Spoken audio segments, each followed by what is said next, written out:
Yo, yo, yo, what's happening? Nico here.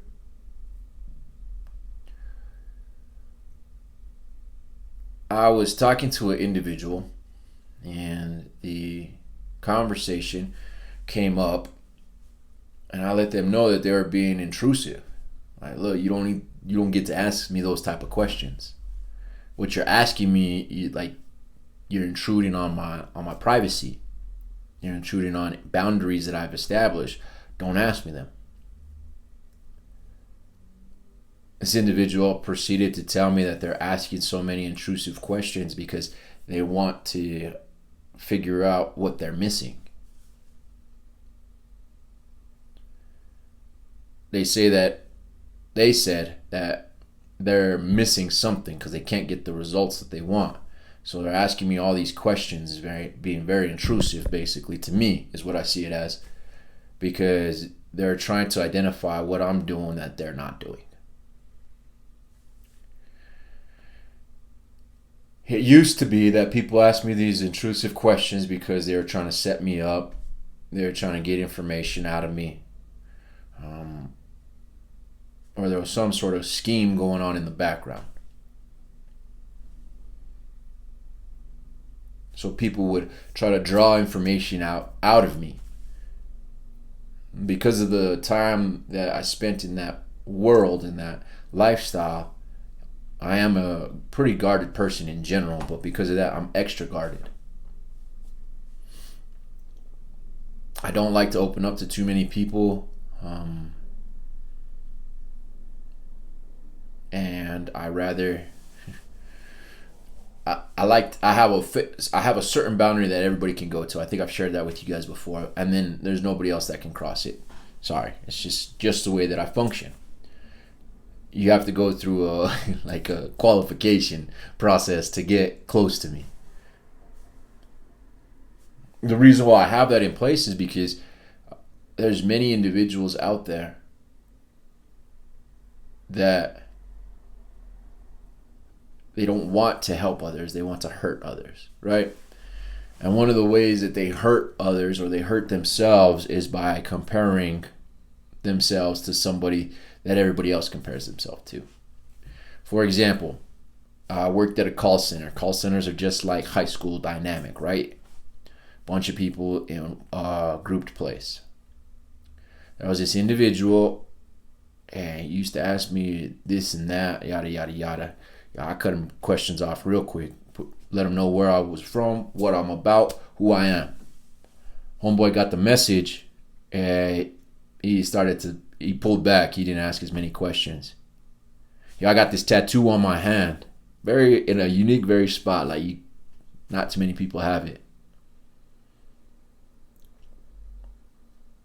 A couple weeks later, I see homeboy, and he's showing off a hand tattoo in the exact same spot that I have mine.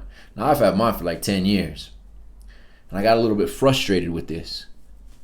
I'm like, dude, that's like, to me, that's weak. You don't imitate another man.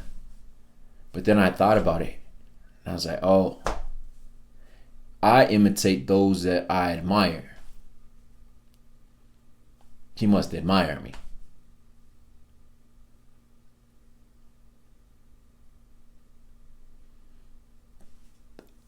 There are people in this world that want to get help from us. There are people in this world that we have the opportunity to serve. Sometimes those people don't know how to ask for the help that they need. Sometimes those individuals, all they know how to do is imitate, replicate, and then duplicate. Don't get me wrong, that's a formula for success that I have followed myself.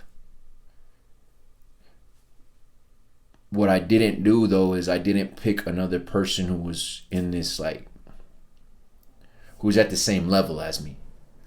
I picked some people that are far ahead of levels than I've ever imagined being at. And I started imitating, replicating, and duplicating things that they were doing. I realized that I'm at a point in life, people are looking at me as a role model, as a mentor, and as a coach. And sometimes that comes out in ways that they don't know how to express. So what I might consider intrusive is them just trying to get informed. I gotta grow there. Because for real, asking me my wake up time, my bedtime, there's certain questions you just like don't ask me, because my brain already starts playing out scenarios that aren't good. And then I start acting on those scenarios. This is all stuff that I still need to work on. But I wanted to share with you, because as you go down this journey of self-improvement, personal development, recovery, there's going to be people who are going to want to ask you stuff, maybe even be intrusive on your life, but it's because they're desperate for a solution. And they can see that you have it. One of the things that I've learned in this journey is that I am not here to do this for me. I'm here to be an offering to others. So I'm going to be the best offering that I can. By no means does that mean I'm perfect. I still got a lot of issues.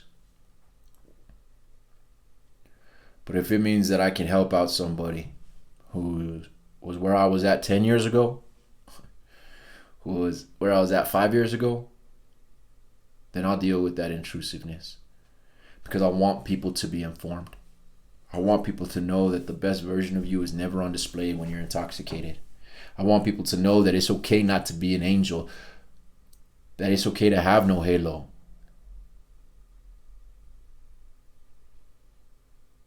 I hope that this message reaches a person that needs to hear that. And I hope that you'll be in my position soon. If you stay on the path of personal development, assessing yourself, adapting to the situations, and overcoming. You're created for something amazing.